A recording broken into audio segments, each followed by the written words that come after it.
Halo semuanya, sekarang aku akan membacakan sebuah cerpen yang berjudul Permata di Sudut Mata, karya Nara Wicara.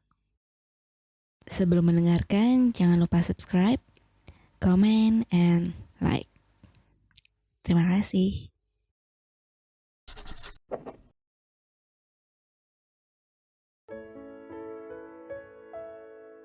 Suara ponsel berbunyi nyaring di atas kursi. Fatir masih saja sibuk dengan bukunya, seakan enggan untuk mengangkat ponselnya. Namun, karena ponselnya itu terus berbunyi, akhirnya ia luluh juga. Ia berdiri, lalu meraih ponselnya dengan wajah yang masam. Dilihatnya Manda menelpon, dan lalu ia mengangkat telepon tersebut. Halo, Nda. Kata Fatir. Halo Tir, lu di mana? Tanya Manda di seberang telepon. Kamar, kenapa emang? Fatir balik bertanya sambil berkaca di depan cermin dan memainkan rambutnya yang hitam.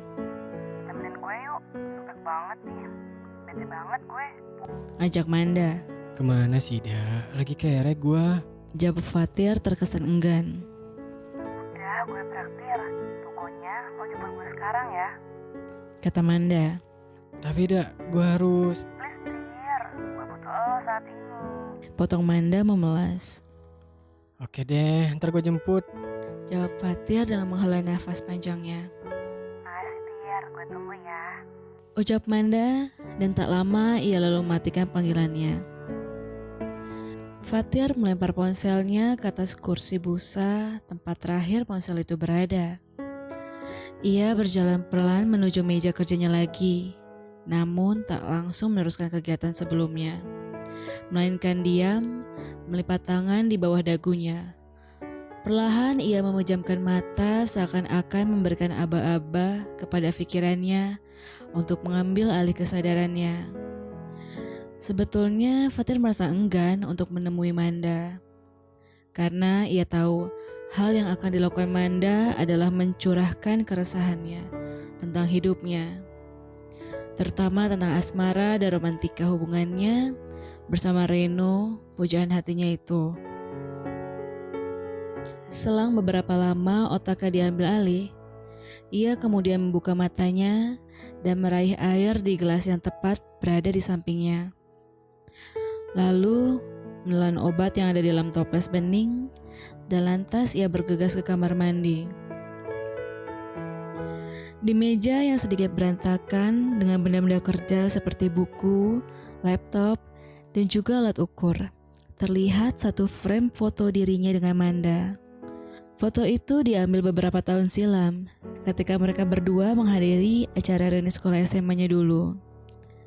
Fatir nampak tampan dengan kemeja flanel dan topi hitamnya. Ia bergaya santai dan menyunggingkan senyumnya yang khas. Sedangkan Manda masih dengan wajah yang manis karena lesung pipinya. Dan ia memakai hoodie berwarna kuning dengan tulisan It's Me. Untuk orang awam yang baru melihat foto mereka berdua itu mungkin sepakat akan mengira mereka itu adalah sepasang kekasih.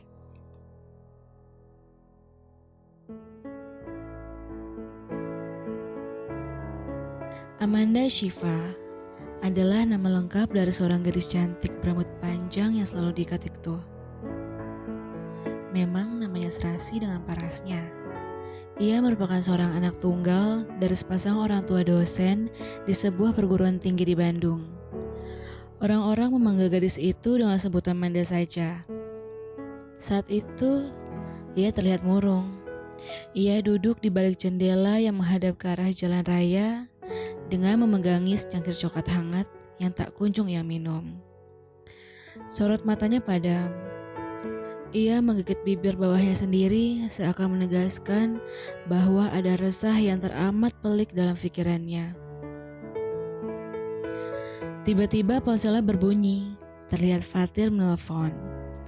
Lalu ia menjawab panggilan itu dengan segera. Bengong mulu, cepetan gue dibawa ini.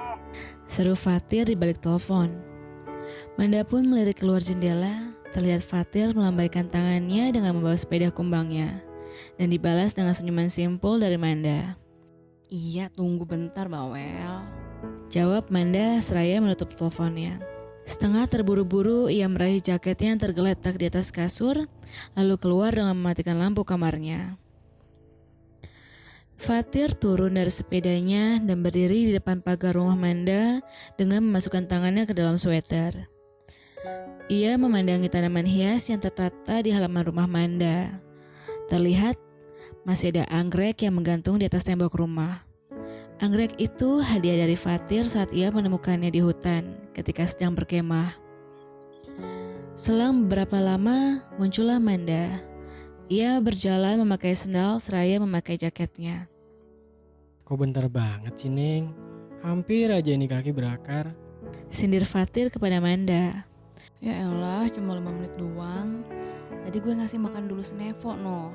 Jawab Manda sambil menepuk tangan Fatir. Nevo itu adalah kucing peliharaan Manda yang ia dapatkan dari tetangganya. Lo gak mandi ya, Dak? Enggak, kenapa emang? Gue pusing lu, buset deh. Sembarangan. Balas Manda sambil mencubit lengan Fatir. Mereka menaiki sepeda kumbang dengan berboncengan, melaju pelan di tengah sejuknya kota Bandung sore itu. Tempat yang mereka tuju adalah taman kecil di dekat balai kota. Di sana berdiri pohon besar yang kokoh, namun mereka sendiri tidak tahu pohon apakah itu. Tir, dengar-dengar lo keluar kerja. Tahu dari mana lo? Dari Yanti. Minggu lalu dia bilang ke gue. Iya, Dak. Udah jenuh gue. Pengen cari kerjaan lain. Terus? Apanya yang terus? Iya terus kegiatan lo sekarang apa dodol? Freelance aja, Dak. Ya jadi konsultan pajak lah untuk beberapa kenalan gue. Kali ini ia mengayuh sepedanya dengan setengah berdiri, mencoba memberikan tenaga lebih karena jalanan sedikit menanjak. Melihat Fatir sedikit tengah mengayuh, Manda menyemangatinya dengan bercanda. Fatir, ayo kamu bisa. Berisik. Fatir dan Manda duduk di kursi beton. Mereka berdua terlihat payah setelah menyantap semangkok cuangki. Bang Nano adalah tukang cuangki langganan mereka, sebuah ritual wajib ketika mereka menghabiskan waktu di tempat itu. Mereka harus menyantap cuangki Bang Nano terlebih dahulu agar terhindar dari bahaya. Begitu yang pernah diucapkan Fatir kepada Manda. Tentunya itu adalah candaan saja. Mang, Manda yang bayar ya, mahalin aja. Selutuk Fatir kepada Mang Nano. Siap bos. Mau gue terbalikin nih dagangan, hah? Ancam Manda sambil menyodorkan mangkok beserta uang pada Mang Nano. Kesurupan apa sih Neng? Serem bener. Kesurupan Nyi Blorong, jawab Manda sambil meminum air mineral yang ia bawa dari rumah. Mang Nano hanya tersenyum. Ia membuka panci lalu memasukkan bahan dagangannya yang masih mentah. Begitupun Fatir. Ia juga tersenyum. Manda tak sadar jika Fatir saat itu memandanginya dari samping, menyaksikan bagaimana cantiknya Manda, seorang gadis yang ia cintai dengan tulus. Namun, Fatir tak pernah mampu mengutarakan isi hatinya untuk Manda. Ada ketakutan yang beralasan baginya. Ia takut akan penolakan dan ia takut jika hubungannya akan berubah menjadi kaku nantinya. Akhirnya Fatir mengubur dalam hasratnya itu. Namun rasa cintanya tak pernah mau berkompromi. Rasanya setiap hari hanya tumbuh dan tak pernah bisa ia kendalikan. Tir, Reno selingkuh sama Nadia. Lo tahu kan dia selingkuh? Tiba-tiba Manda berkata. Ia menatap jauh ke depan, tak jelas apa yang dia tatap.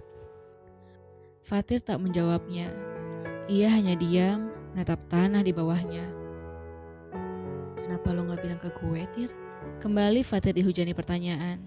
Gue takut lo kecewa, Dak. Berarti lo sama jahatnya kayak Reno dong. Bukan gitu, Dak. Gue bingung harus gimana. Terus gimana? Gue takut lo kecewa, Dak. Lo kan cinta setengah mati sama Doi. Jawab Fatir. Kali ini ia mengadu pandangannya dengan Manda. Namun sinar mata Manda terlalu kuat. Fatir tak sanggup memandangi hitamnya bola mata Manda yang indah itu. Manda terdiam. Mereka berdua memberikan ruang kepada hening untuk berbicara. Sebetulnya, banyak sekali hal yang bisa mereka keluarkan untuk saling beradu alibi. Hanya saja, mereka terlihat enggan memperkeruh suasana yang sudah tidak sehangat tadi. Gua dulu pernah bilang kalau Reno bukan cowok baik, tapi kan lu gak mau dengerin gua. Ucap Fatir di tengah keheningan. Iya, gue bego, Tir. Andai aja gue dengerin lu dari dulu. Kapan sih lu dengerin gua, Dari dulu gue cuma boleh jadi pendengar lu doang. Kata Fatir memandang jauh ke atas dengan dahi yang berkerut. Tak ada jawaban dari Manda. Manda hanya diam melihat wajah Fatir setengah tidak percaya dengan ucapan Fatir. Kalau ngomong gitu sih? Itu yang gue rasain, Lo mungkin gak ngerasa karena lo gak peduli. Jawab Fatir masih dengan memandang langit sore itu. Gak gitu Fatir. Udah ngaco lo. Kata Manda. Reaksinya seakan menandakan bahwa apa yang Fatir katakan itu adalah sebuah fakta yang tak bisa dibantah. Fatir terkekeh tertawa geli namun syarat dengan kekecewaan. Gue gak ngerti sih. Rasanya jika disebut lo gak peka juga mustahil, Gue yakin lo tahu kalau gue suka sama lo dari lama. Gak usah lo jawab, Gue udah paham itu. Namun tololnya, gue masih aja bertahan dengan ego gue. Iya Tir, gue tahu itu. Tapi gue bisa jelasin. Gue tahu penjelasan lo, Gue udah lama kenal lo. Sadar gak sih lo?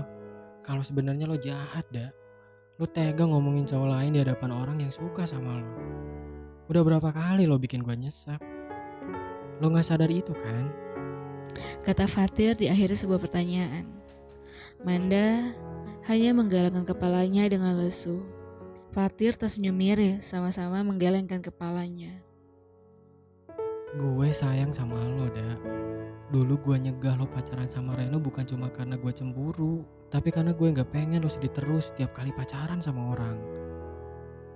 Tapi sekarang gue harus jujur sama lo. Gue gak bisa kayak gini lagi. Terus lo maunya apa? Kita pacaran? Ya udah ayo. Gue juga suka sama lo. Kata Manda dengan menyentuh lengan Fatir. Fatir melirik jemari Manda yang terlihat mungil. Manda. Enak banget ya lo. Kok bisa kayak gini sih lo? Mau lo apa sih Tir? Bingung gue. Tadi lo bilang suka sama gue. Sekarang malah kayak gini. Gue mau kita gak usah ketemu lagi, Gue udah gak bisa bareng lo lagi. Hah? Fatir kok lo jadi lebay kayak gini sih? Kok lebay sih, Yang lebay itu siapa sih sebenarnya? Gua apa lo?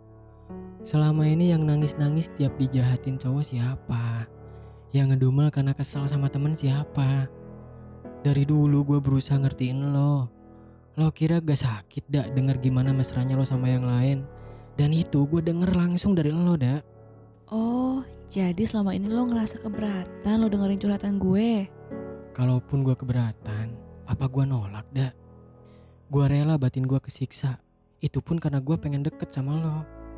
Ya kan kalau gak suka lo boleh nolak. Terserah lo aja, Manda terdiam. Terlihat kesal sampai-sampai kulit wajahnya yang putih pun terlihat memerah. Namun berbeda dengan Fatir. Raut wajah Fatir terlihat lesu. Mereka berdua memandang ke depan dengan tatapan kosong. Angin menyentuh kulit mereka dengan lembut, menjatuhkan dedaunan kering ke tanah. Kalau Reno ninggalin gue, bukan berarti lo juga ngelakuin hal yang sama, Tir. Kalau gue emang punya salah sama lo, ya maafin gue lah. Kita kan sahabatan udah lama. Gak ada persahabatan yang murni dari laki-laki dan perempuan, Maksud lo? Sayang gue sama lo bukan sebatas sahabat. Tapi sejujurnya udah lama gue pengen buang perasaan menjengkelkan ini. Tapi gak mudah. Sekarang gue paham kenapa lo selalu menghindar dari gue beberapa bulan ini. Andai aja gue tahu, Tir, gak bakal gue maksa lo. Lo tahu gak sih, Tir, kenapa gue selalu cerita banyak hal sama lo? Hah? Gue pengen ngebagi kebahagiaan dan kesedihan sama lo. Lo yang bisa pahami gue. Ketika lo nuduh gue cuma butuh lo pada saat gue punya masalah, itu salah besar. Nyatanya lo yang menghindar dari gue terus. Manda memukul pelan pundak Fatir berkali-kali. Air mata Manda tak berhenti meleleh. Rasa sakitnya seakan bertambah berkali lipat saat itu. Ia merasa memang sudah tidak ada tempat baginya untuk berharap mendapatkan simpati dari orang terdekatnya. Fatir tertunduk, seakan mendapatkan pukulan telak di ulu hatinya. Manda berdiri. Ia berlalu di hadapan Fatir tanpa pamit dan tanpa suara. Mau kemana lo? Tanya Fatir pelan. Manda tidak menjawab. Ia meneruskan langkahnya yang berat itu dengan hati yang pilu. Ia berusaha sebisa mungkin menyembunyikan kesedihan dan sisa tangisnya.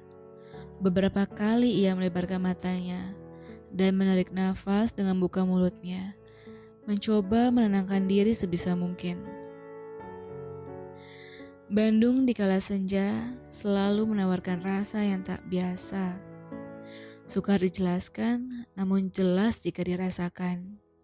Namun, tetap masih belum bisa memberikan rona yang berbeda untuk hati Manda saat itu. Ia merasa berada di sebuah ruangan yang hampa.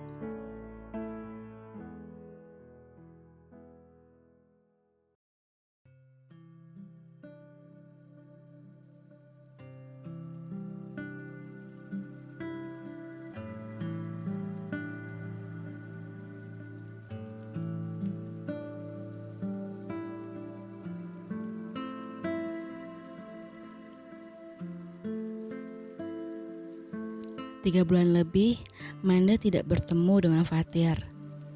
Bahkan, hanya sekedar kabar angin darinya pun nyaris tak ada.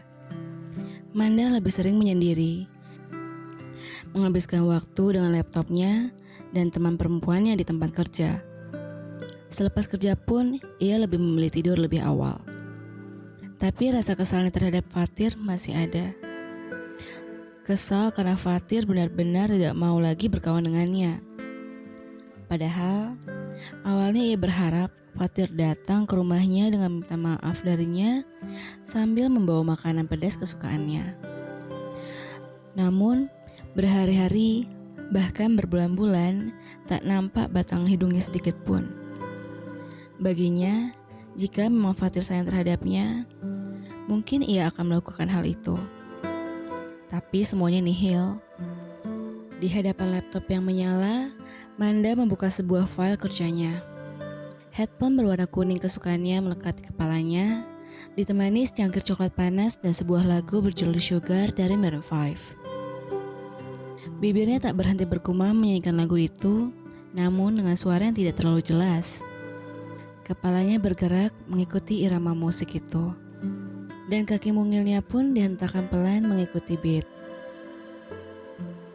Tiba-tiba handphonenya menyala. Terlihat di layar ponselnya, Yanti menelpon. Dengan santainya ia mengangkat panggilan itu. Tak jelas apa yang dibicarakan Yanti saat itu, namun mendadak Manda terkaget seolah-olah tidak percaya dengan apa yang dikatakan Yanti. Segera Manda menutup ponselnya dan pergi keluar dari kamarnya dengan setengah berlari. Manda dan Yanti berjalan menuju rumah Fatir. Di sana sudah penuh dengan orang-orang, sampai-sampai mereka berdua kesulitan untuk mendekat. Di pagar rumah telah terpasang tiang dengan kain berwarna kuning, menandakan bahwa ada orang yang telah wafat saat itu. Manda berjalan dengan sedikit tergopoh, tangannya memegang erat lengan Yanti. Lalu akhirnya mereka masuk ke rumah Fatir.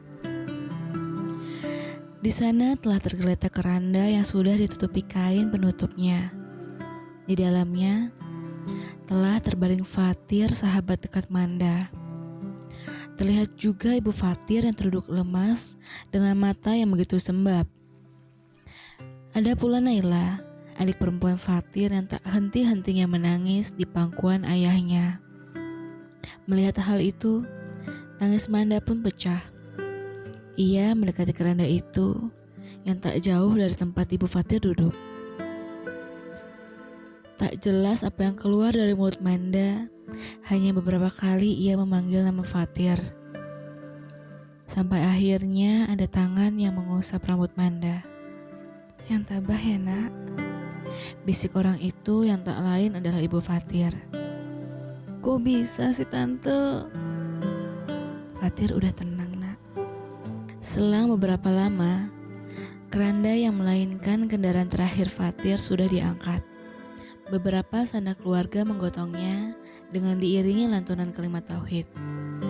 Manda juga Yanti berjalan mengiringi dari belakang menuju tempat peristirahatan terakhirnya Fatir. Manda tak menyangka jika pertengkarannya dengan Fatir adalah perjumpaan terakhir baginya. Fatir sudah berbulan-bulan berjuang melawan kanker yang ia derita. Hanya sanak famili saja yang mengetahui hal itu. Fatir tidak ingin ada orang lain yang mengetahui. Ia takut jika sepanjang hidupnya akan mendapatkan rasa kasihan dari orang, termasuk Manda. Manda tidak tahu sedikit pun bahwa Fatir sakit. Ia tak menyangka bahwa ada benda iblis di dalam tubuhnya. Barulah ia sadar mengapa Fatir bersikeras ingin menjauh darinya. Manda berpikir, mungkin Fatir merasa hidupnya tidaklah lama lagi. Itu sebabnya mengapa ia tak mau menjalin hubungan dengannya walaupun Fatir mencintai Manda.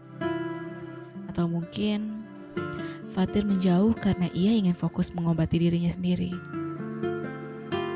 Manda berjalan serasa tidak menapak. Kakinya seakan mati rasa, hatinya merasa aneh. Berkali-kali ia bertanya dalam dirinya, apakah ini mimpi atau kenyataan? Mengapa sedemikian menakutkan sekali? Fatir, kenapa lo ninggalin gue? Ucap Manda dalam hati. Ingin rasanya Manda menaiki mesin waktu untuk kembali ke masa lalu. Untuk kembali merajut hal dengan Fatir. Memaksa Fatir untuk jujur bahwa dia menyukainya dan memastikan dirinya menerima Fatir dengan jawaban, "Iya Fatir, aku juga sayang kamu." Baginya, Fatir adalah sebuah permata. Namun permata yang tak sempat ia sadari karena permata itu terlalu sungkan untuk beranjak dari sudut matanya. Permata yang tidak menyadari bahwa dirinya indah. "Ndak, ini dari ibunya Fatir. Dia ngasih ke aku tadi." "Apa nih, Ti?" "Fatir pesan sama ibunya. Kalau dia udah gak ada, tolong kasihin ini sama Manda." Gitu katanya. Jawab Yanti dengan menunjukkan sebuah kotak yang terbuat dari kayu. Manda tidak tahu apa isi di dalamnya. Manda menerimanya dan langsung membuka kotak itu. Air matanya kembali meleleh dengan derasnya. Tangisnya pecah kembali sampai-sampai tak keluar suara sama sekali. Tak menyangka jika Fatir memberikan benda itu kepadanya. "Maafkan aku, Fatir," ucap Manda lirih dengan mendekap kotak itu. Selesai.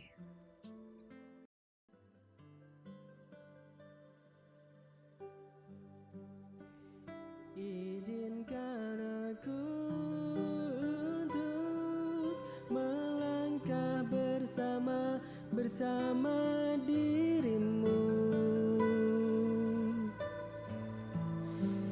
hingga kita terlupa semua luka yang pernah